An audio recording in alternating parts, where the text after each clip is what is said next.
Boa tarde. Hoje damos destaque a um assunto que preocupa governantes, autarcas, que também são governantes, agricultores e apicultores particularmente, e que levou à criação de um plano nacional sobre o tema. Falamos da invasão, pode dizer-se assim, de uma espécie de vespa que destrói as comunidades de abelhas, que, como se sabe, são uma espécie que, além de constituir uma fonte de receita importante para os apicultores e, em alguns casos, para agricultores que fazem da atividade um complemento, mas também para o país, uma vez que a exportação de mel contribui para o bolo geral de receitas do país no equilíbrio do que se chamam as contas externas, isto é, importações e exportações.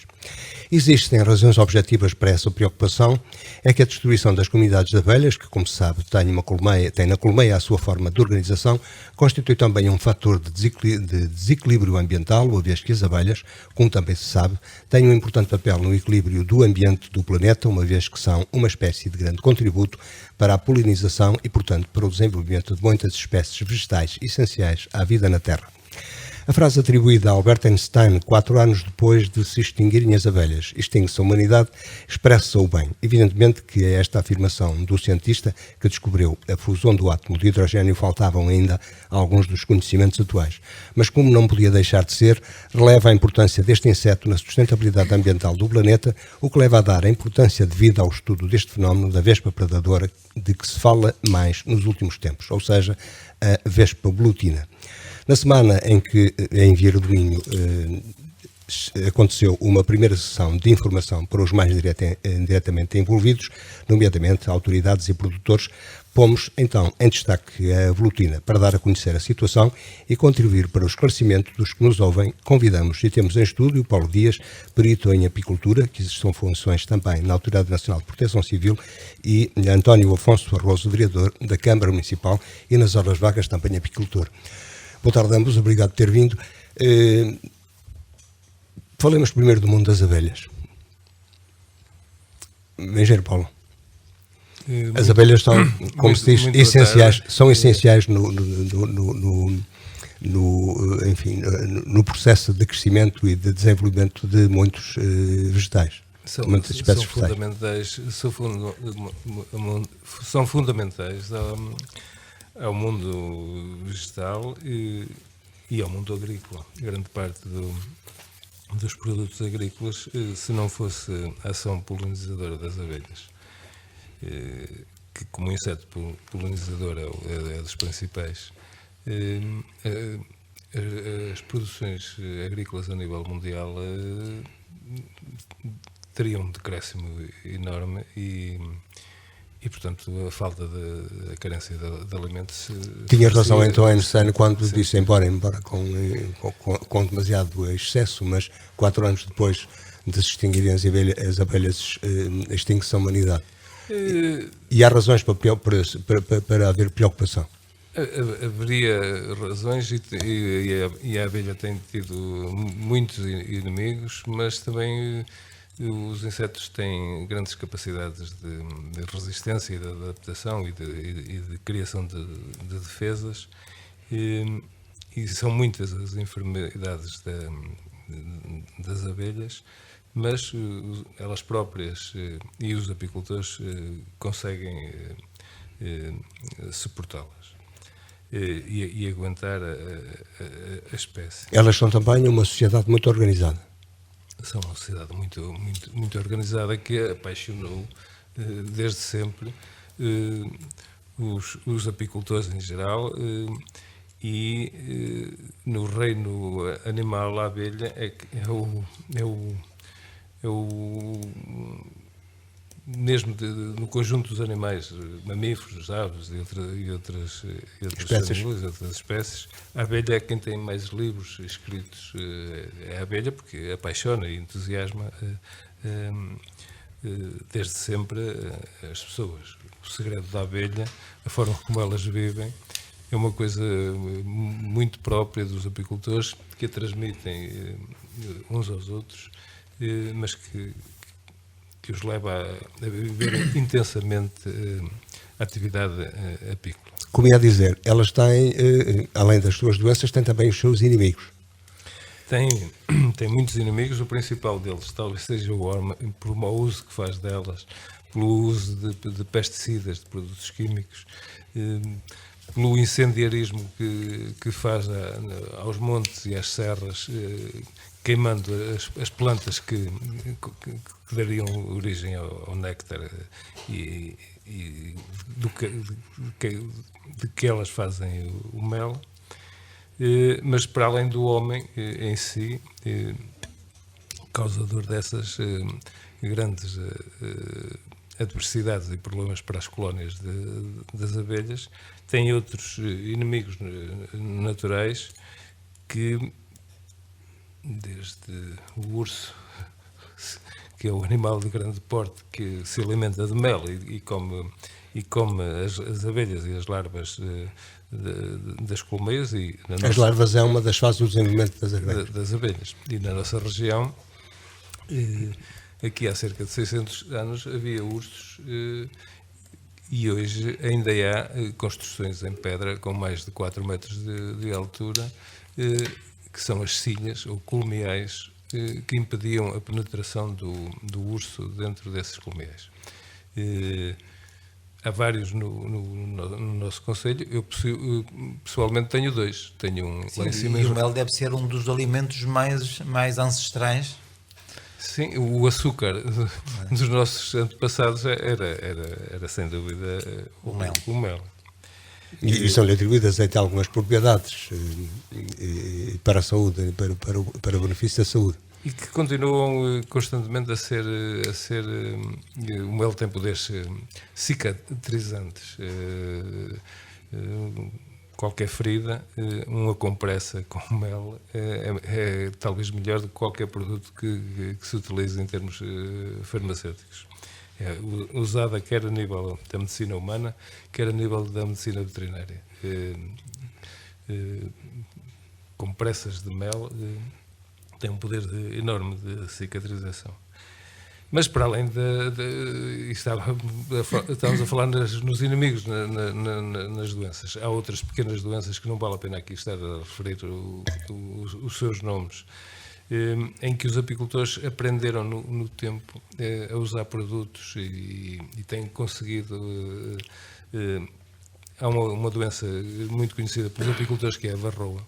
Essa varroa veio também da China.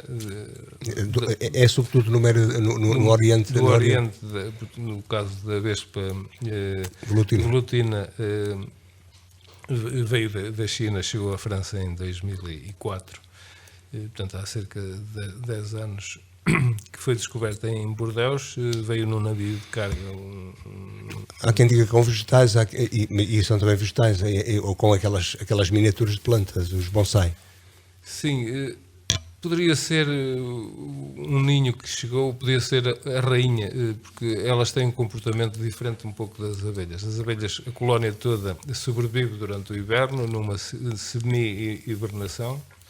A vespa, tal como os besouros, os bombos, aqueles amarelos à riscas, hibernam, fica só uma rainha fecundada, adormece. E basta uma dessas se deslocar e é suficiente para forma uma nova colónia.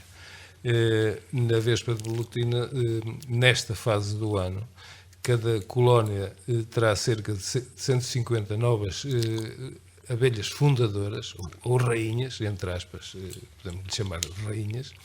Quer dizer, cada uma pode dar 150. Poderia dar 150 ninhos.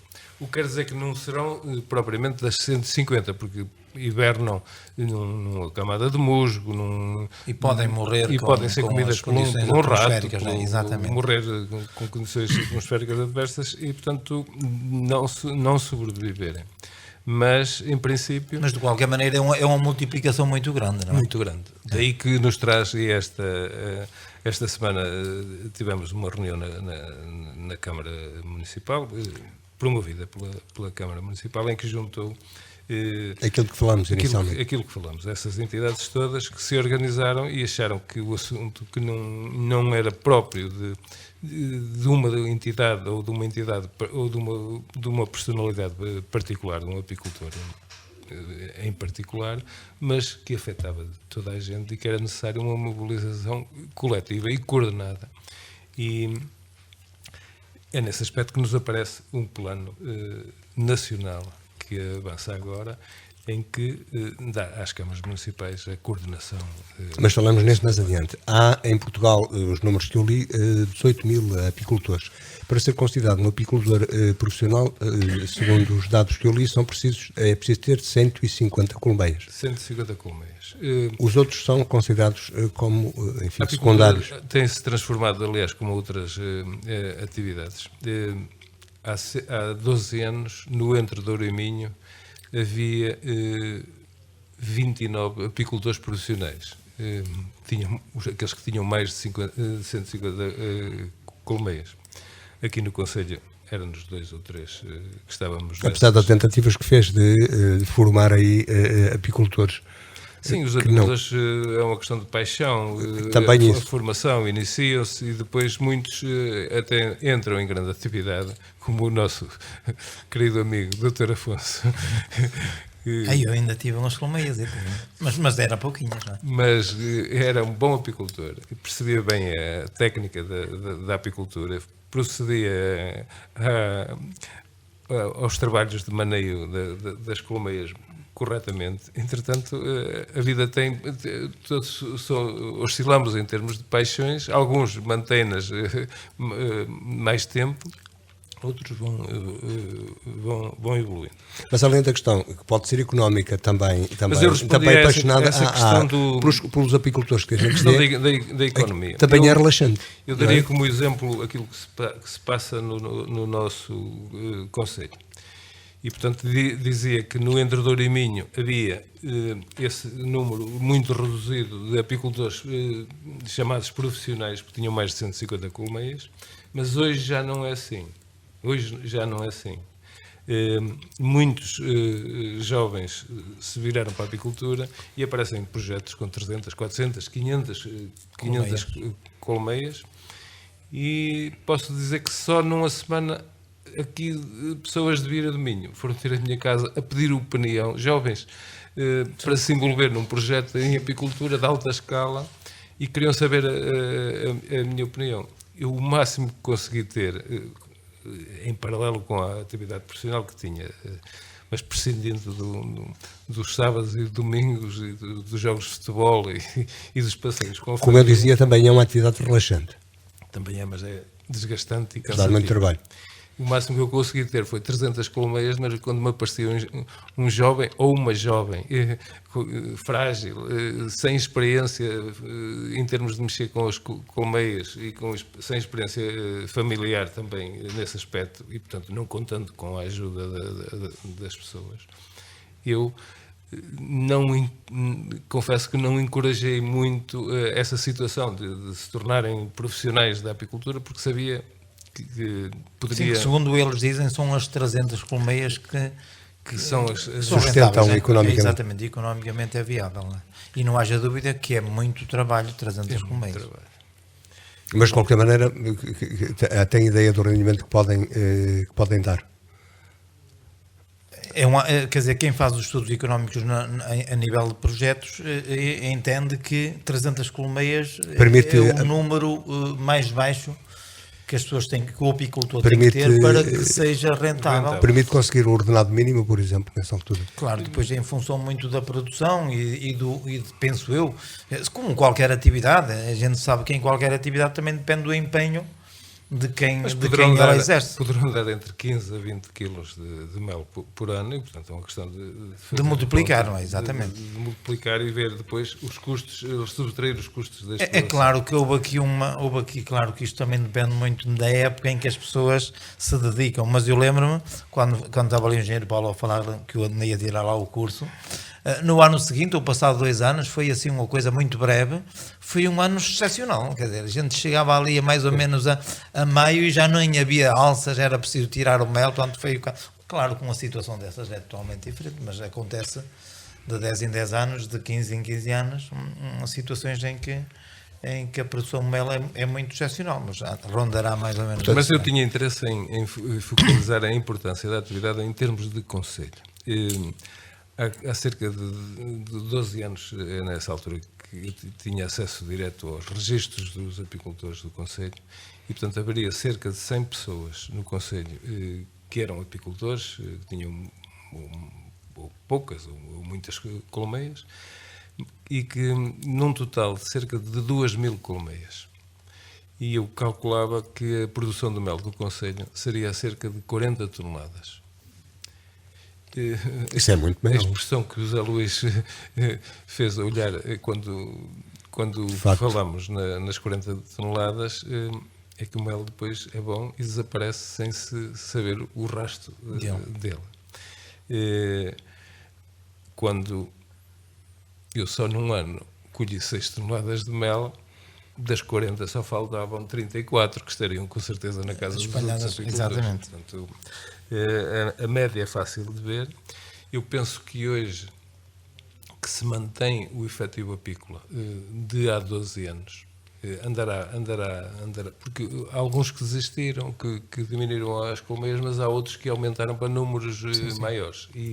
E potencialmente há projetos que aqui na zona que Pois eu ia fazer referência a isso, é que neste caso também neste caso também as colmeias e o ser apicultor, não no sentido profissional, mas no sentido de apoio à atividade agrícola que exerce. Portanto, a maior parte, quem tem frutos vermelhos, por exemplo, geralmente o projeto inclui meia dúzia de colmeias para fazer a tal polinização. E portanto que é importante, e há muitos casos desses. Eu sei que hoje, antigamente não, aqui há 20 anos não era, as pessoas não estavam registadas, mas agora toda a gente tem que estar registada como apicultor, embora não tenha poucas colmeias. Mas portanto penso que em termos de atividade económica e de interesse para o Conselho, produzimos um mel que é uma mistura de eucalipto, a base é eucalipto, mas com paladar também a urze. Mas, grosso modo, no Conselho, o eucalipto predomina, porque o Conselho está cheio de eucalipto. Em termos ecológicos, poderá ser discutível. Se é que eu não te esqueço onde vais, eu ainda há pouco tempo fiz referência a isso, que é assim, quando nesse ano que houve muito mel, pronto, e que no fundo a gente não tinha as alças e nem havia alças porque ninguém contava com aquilo, o que é que acontece? As pessoas acabaram por ter que tirar o mel para depois voltar a pôr as alças lá no sítio para colher mais. E o que é que acontece? Nesse ano a gente apercebeu-se, logicamente, que tínhamos 2, 3 qualidades de mel. Acho que é uma aposta que os apicultores, muitos deles ainda não fazem, que é o extrair o mel com as várias fases da floração e com os vários tipos de mel, porque hoje a pessoa vai comprar o mel, compra uma mistura de mel, porque no fundo é o mel de maio com o mel de fins de junho ou julho ou agosto, portanto, e no fundo acaba por ser uma miscelânea de mel, e quem compra um frasco de mel. Mas se tiver três qualidades, uma de maio, uma de fins de maio, outra de início de junho, tem 4 ou 5 qualidades de mel, todos diferentes, e uma pessoa que compra um, depois certamente também vai comprar o outro. E acho que hoje que é uma aposta também que os apicultores têm que ter, também não nessa mistura, mas nas diferentes qualidades. Exatamente. Em função este ano no concurso de mel da Feira da Ladra, em que funciona com um júri em sala aberta, este ano foi no Espaço de Conselho, no Salão Nobre. Espaço digno ali. Exatamente, eu gosto muito daquele espaço, até pelas fotografias, pelas tradições. Pela história, claro está. Pela história. E os apicultores vão assistir ao concurso de mel, e há um apicultor daqui do Conselho que tem também abelhas em Amares. Então há um mel que apareceu no conjunto e que eu particularmente gostei muito, porque é um mel muito cremoso, com um sabor extraordinário. Mas esse mel não ficou classificado, não foi dos primeiros classificados. E eu, no final, conheci o apicultor e disse-lhe qual era a sua amostra. Ele lá me disse, e fomos ver qual era o número, porque aquilo é um número que o júri não tem acesso e não sabe quem é o mel. E então disse aos outros membros do júri para provarem. E a vereadora, a doutora Elsa, que estava lá para provar, e era mel de laranjeira. É dos primeiros, da Mas, portanto era um mel cremoso com um sabor diferente. E nós, com certeza, que na zona de parada de Bouro Tem também tem ali podem um ter toque. idêntico. Portanto, conhece o mel, se é o mel de uma zona de castanheiro, se é de eucalipto, se é de urso. Mas produto tão bom com esta praga que nos aparece aqui. E dizia o Dr. Afonso que, junto à casa de um irmão em Gualtar, em Braga, que as vespas volutinas eram tantas que até atrapalhavam a população, e na realidade isso tem acontecido. Portanto, o problema não é só dos apicultores e do efeito que a vespa possa causar aos apicultores, mas o pânico e o alarme da população das pessoas. é importante. E Na França, curiosamente, chegaram a fechar mercados de peixe e de fruta porque as vespas atacavam e as pessoas tinham... São mais agressivas do que as comuns, mesmo para humanos. A rainha de uma vespa velutina pode chegar aos 3,5 cm, 35 milímetros. Que já impressiona. E tem um ferrão de 4 milímetros. Isto é, mesmo os fatos para se destruir as vespas, têm de ser uns fatos próprios e seguros. Com uma resistência especial. É muito picada. E ela não é agressiva fora da colmeia, tal como as nossas abelhas. Mas ela sai normalmente da colmeia. Ela sai do ninho e vai buscar a proteína. E normalmente alimenta-se ou dos frutos ou de outros insetos. De outros insetos. E come moscas, come vespas e come abelhas. Ela põe-se, parece um helicóptero à porta das colmeias, à espera que a desgraçada da abelhinha saia Mas só E depois, só a rainha, não é? E depois não, o resultado... todas elas. Mas, portanto, é um... E as abelhas depois têm, segundo a leitura que eu fiz, têm duas saídas. Ou ficam na colmeia e morrem, ou fazem aquilo que a expressão de quem fez o artigo que eu li, atiram-se num voo que pode ser suicida. As abelhas têm um sistema defensivo, de defesa da colmeia, em que elas conseguem matar um animal, um rato, por exemplo, que entra dentro da colmeia, elas conseguem envolvê-lo totalmente e envolvem-no de tal maneira, dão-lhe ferroadas e uma quantidade de veneno muito grande, mas conseguem matar muitos animais por asfixia. Isto é, conseguem abafá-lo dentro da colmeia. E, portanto, tem esse instinto de defesa. Por volta dos 20 dias de idade, elas vêm para a porta, era assim que a gente falava nos cursos de apicultura, fazem ali um papel de sentinelas, de guardiãs, e defendem e dão a própria vida, porque uma abelha, quando pica um mamífero, fica com o ferrão e parte do intestino preso. O ferrão tem um aspecto de arpão, parece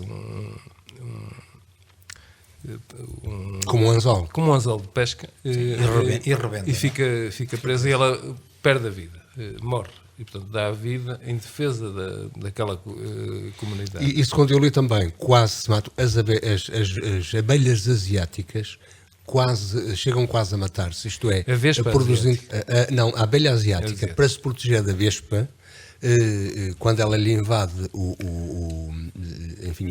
a colmeia, rodeiam-na e levam a temperatura a 41 graus, confirmará, quase matam uma abelha, porque, pelos vistos, a velutina não aguenta mais de 40 graus. E ao chegar aos 40 graus, pronto. Elas, a apis mellifera, a abelha comum, a temperatura no interior de uma colmeia é 36 graus. O centro do ninho de uma colmeia é 36 graus. Quer de inverno. Elas conseguem regular a temperatura, que dentro da colmeia é aquela temperatura. Depois, para aquecerem demasiado a colmeia, basta consumirem energia, que é o mel. E, portanto, facilmente elas conseguem aumentar ali a temperatura mais 5 graus e até chegar aos tais 41. 41, que segundo o artigo que eu li, a velutina não suporta mais de 40 graus. Mas o grande desgaste que a velutina faz é fora da colmeia, porque ela praticamente não entra da colmeia, ela põe-se à porta e as abelhas, quando saem, ela ataca ali. Portanto, para as pessoas que estão a ouvir-nos perceberem, em princípio não é muito agressiva para os humanos? A menos que torna-se seja. agressiva. Tem havido notícias de madeireiros fazerem extrações de madeiras e cai um ninho sem eles contarem. E são atacadas, porque a vespa velutina, fora do seu espaço da colmeia, é um inseto que, tal como a abelha e como outras vespas, só pica se for tocada, se for perseguida. Mas próximo do ninho, eles atacam tem um aspecto diferente e ataca em massa. Enquanto que a nossa abelha são umas dúzias de abelhas que são as tais guardiãs, aquelas não, dão o toque de alarme e sai, e portanto tem havido pessoas... Portanto, seria caso então dizer que não se aproximar desses... Poderá haver no sótão numa escola, cair uma árvore, atacar crianças, pessoas que inadvertidamente toquem e mexam com um ninho, e poderá haver essa situação. Portanto, ela, em termos de perigo para os humanos, tem esse aspecto defensivo que pode causar a mortandade, e tem o perigo, como faz ninhos em altitude, em árvores, muitas vezes a 20, 30 metros de altitude, quando a pessoa ou o grupo de pessoas tenta destruir esse ninho, poderá ser vítima de picadelas e quedas que podem ser mortais. Daí que a destruição tem que ser feita por alguém que vá protegido e que tenha conhecimentos para o efeito. Que tenha formação para o efeito. Sim. E nesse aspecto, as câmaras municipais que foram escolhidas neste plano de ação como as entidades responsáveis, e quanto a nós, apicultores, muito bem, este plano de ação... Mas este plano de ação resulta do reconhecimento de que isto corresponde a um risco, nós dizemos, quer em termos económicos, quer em termos ambientais, para a existência das abelhas. A doença entrou em Viana do Castelo. E em Portugal. Passou em Portugal há 3 anos. Depois foi-se estendendo pelo Minho, e hoje está em Trás-os-Montes, no Douro Litoral. E se calhar já Porto. O Porto já passou o Rio Douro para baixo. E, portanto, este plano de ação da DGAV, da Direção-Geral da Alimentação e Veterinária, é um plano feito com uma consulta muito no terreno, e foram ouvidos os apicultores da nossa região. Eu estou aqui na qualidade que o José Luís apontou como perito da área. Como perito da área, mas pertenço aos órgãos mas sociais. Pode escolher outra qualidade, se assim entender. Da APICAB, que é a Associação dos Apicultores do Cava e do Ave, que foi criada o ano passado e que era uma lacuna que tínhamos na nossa... E tem sede aqui em Vieira do Minho? Não, tem sede em Braga, e aqui em Vieira do Minho faz pontualmente reuniões, e tem muitos associados aqui em Vieira do Minho. Em todo o distrito foi bem acolhida a organização, fizeram reuniões preparatórias. Aqui em Vieira foi sempre na Cooperativa Agrícola essas reuniões, e depois... portanto, é talvez a associação mais nova do país, mas que está em grande desenvolvimento, e que a Direção-Geral, ao fazer esse plano apícola, ouviu muito a APICAB. E a proposta era que o organismo, poderiam ser os serviços, o Instituto de Conservação da Natureza, os serviços florestais antigos, ou a veterinária, a assumir a coordenação, mas os ministérios muitas vezes não têm no terreno, não cobrem um território nacional. E as câmaras, a proximidade. Estão juntos da Natureza agora, e o Instituto de Conservação da Natureza chega-nos aqui de carro, normalmente, quando chega.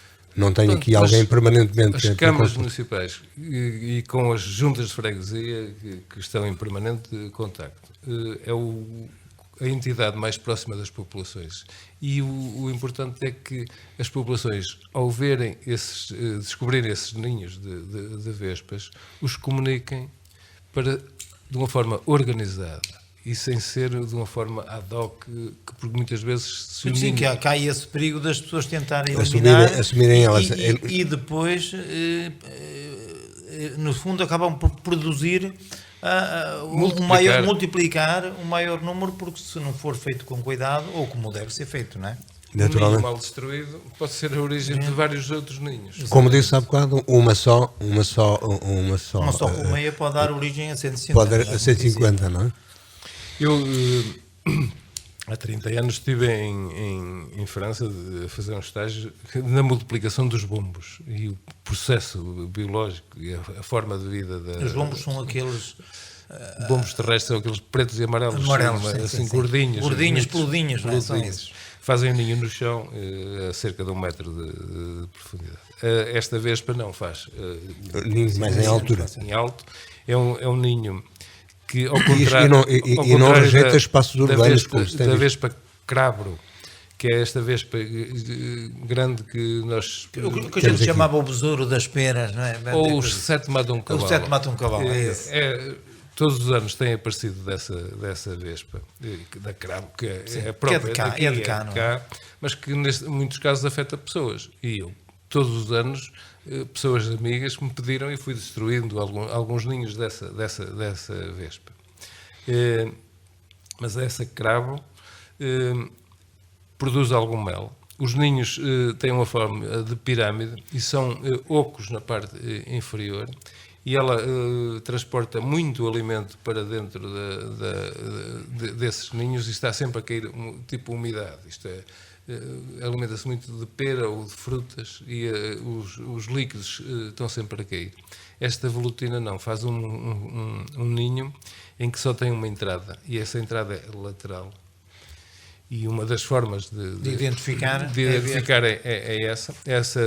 A velutina, e será conveniente que haja uma campanha junto às populações, aproveitando os jornais, até alguns painéis que se possam colocar nas escolas ou nas juntas de freguesia. Poderia, nesse plano... A identificação da vespa, para serem comunicadas atempadamente para se destruírem os ninhos nas épocas próprias. Isso deve ser feito junto da Câmara Municipal. Junto da Câmara Municipal, exatamente. Provavelmente através da Junta de Freguesia, se não houver. Exatamente, mais próximo. Naturalmente, tem essa informação também. Naturalmente que as entidades que estiveram presentes nesta última reunião e que foram citadas, tal como o Dr. José Vieira Leite, médico veterinário municipal, o Gabinete Técnico Florestal da Câmara, a Cooperativa Agrícola, a GNR, os apicultores em si, o Instituto de Conservação da Natureza, qualquer entidade que recebesse uma comunicação de um ninho, contactaria com a Câmara Municipal, que está organizada a nível da variação. Sim, que já tem destruído alguns. Esta semana foram Esta dois. Foi um normal. Portanto, pelo menos... Só um ou dois. Não, eu estou a dizer que eu participei, que foi pela primeira vez que participei na destruição. Devidamente protegido, naturalmente. Exatamente, tem que ser, mas assim como diz aqui o engenheiro Mas há locais onde os bombeiros têm sido utilizados para efeito. Viana do Castelo, notícias desse efeito. Estava a dizer o engenheiro Paulo que é, portanto, a localização desses ninhos geralmente são nos pontos mais altos e quando é assim, certamente os bombeiros têm os meios necessários para chegar até eles e proceder à destruição dos ninhos. Nesta fase é a fase de destruição dos ninhos. Depois haverá um período de hibernação. Novembro, dezembro, janeiro são os meses mais frios e, portanto, as vespas aqui na nossa região, as temperaturas fazem-se sentir e elas irão a rainhas hibernar. Mas depois, no início da primavera, fevereiro, março, até vamos ter ninhos mais pequeninos, não é? Começam ninhos mais pequeninos e essas rainhas começam a procura de alimentos.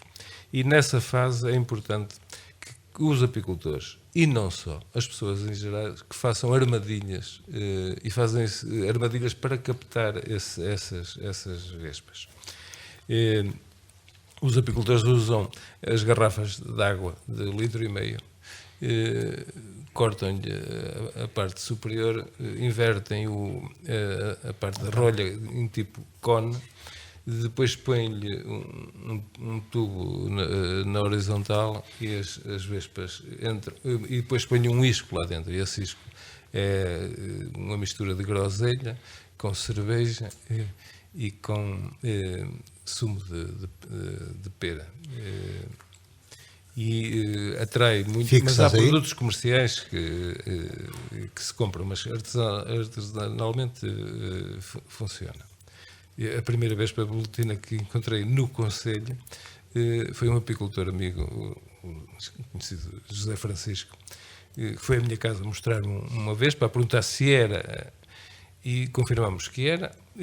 Entretanto, eu tinha lá uma armadilha e ele queria ver como é que eram as armadilhas, e logo que peguei na primeira armadilha estava lá uma Vespa. Ela chama-se negritórax porque tem o abdômen negro, não é? Escuro. Tórax mais castanho negro mais escuro. mesmo escuro. E a cabeça, E a cabeça também.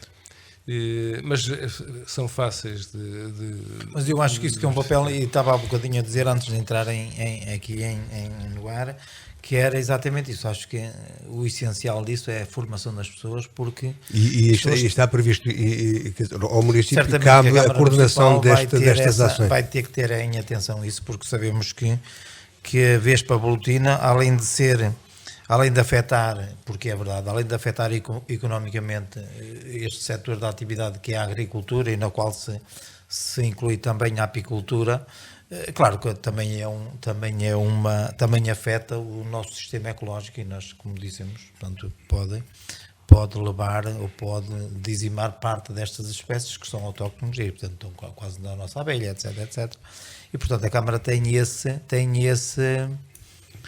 conhecimento, e certamente que vai ter em atenção, e eu penso que o meio, para além daquelas ações que constam do plano que está, o que vai ser posto em vigor, é essencialmente a formação das pessoas. Mas hoje há uma hierarquização das ações. A Direção-Geral da Alimentação Veterinária vai a coordenar os programas de formação. O Instituto de Conservação da Natureza tem como função criar o portal www.vespavelutina.pt. O Instituto de Investigação, a confirmação da identificação e o suporte científico. O encaminhamento da informação é feito pelo CEPM da GNR. A distribuição dos ninhos é das câmaras municipais e o encaminhamento da informação das juntas de freguesia. Isto parece que já está definido. Exatamente, sim.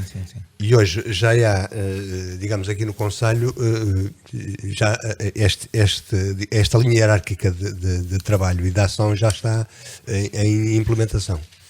Já está em implementação, já temos aí uma equipa que é o veterinário municipal, no fundo, que coordena. Até porque ele foi o primeiro a... Inclui também a Proteção Civil para a eventualidade da destruição. Exatamente, e ele tem feito esse trabalho, e depois, se necessário, também os bombeiros, para a destruição desses ninhos. É claro que nesta fase inicial, e como nós estávamos a falar, há pessoas que hoje falam na Vespa Velutina, mas acabam por, às vezes, também confundir, portanto, se é Vespa, se é Vespa Crambro, portanto, são situações em que é necessário primeiro certificar, porque até hoje eu ia dizer que aqui em Vieira de Minho já foram já eliminados 5, portanto teve 5 intervenções e 3 delas é que eram da Vespa Velutina, portanto, porque apareceu outra e que era normal. Portanto, o essencial neste caso é exatamente aquilo que estava a dizer o engenheiro Paulo Dias, é a formação das pessoas, o saber onde elas se encontram. É claro que eu sei que há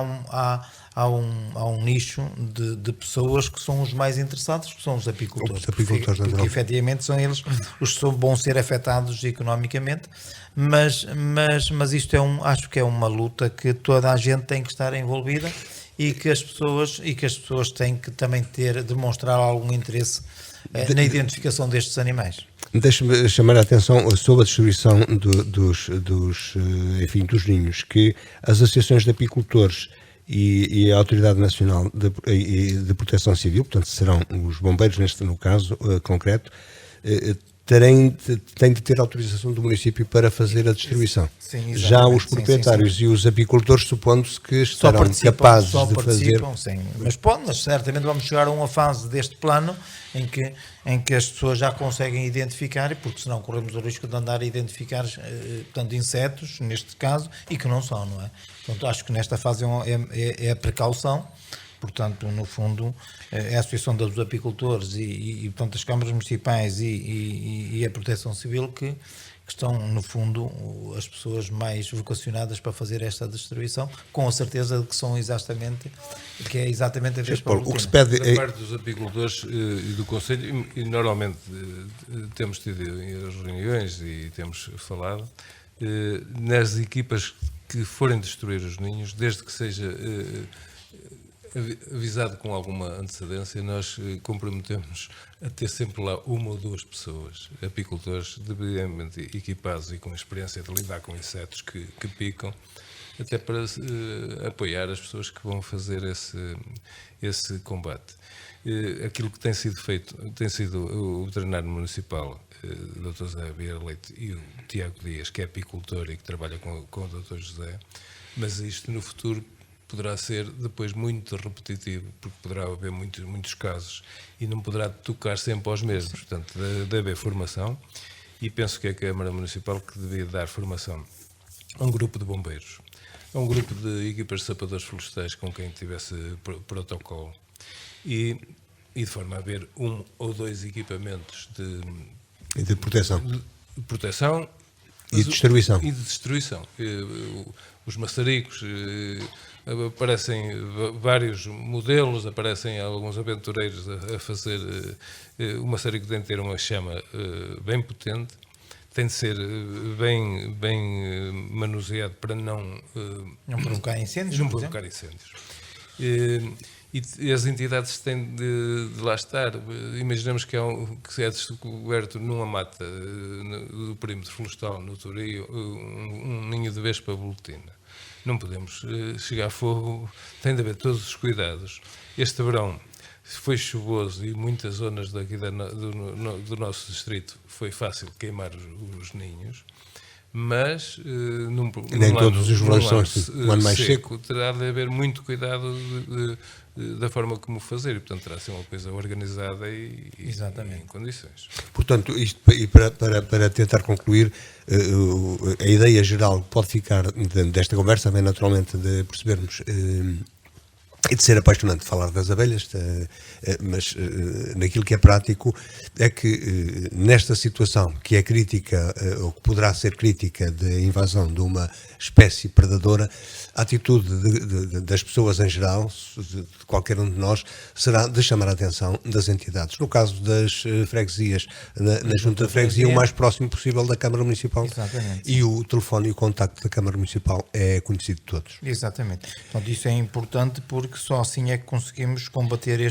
no fundo, esta vespa, dentro deste inseto invasor que afeta, de certo modo, e Vieira de Minho já tem casos desses. Penso que há concelhos onde esta vespa está mais instalada, mas Vieira de Minho já vai aparecendo, e certamente que também as pessoas agora, a partir de agora, certamente os casos vão aparecer mais, porque as pessoas começam a ouvir falar e começam a ter interesse e começam também a localizar estes ninhos, e que há todo o interesse em que se proceda à sua destruição. As notícias são que em França, nestes 10 anos, 30% dos apicultores desapareceram como apicultores, sobretudo os mais pequenos. Não estavam tão preparados, não procediam à colocação de armadilhas, não defendiam tanto as suas colónias e desapareceram.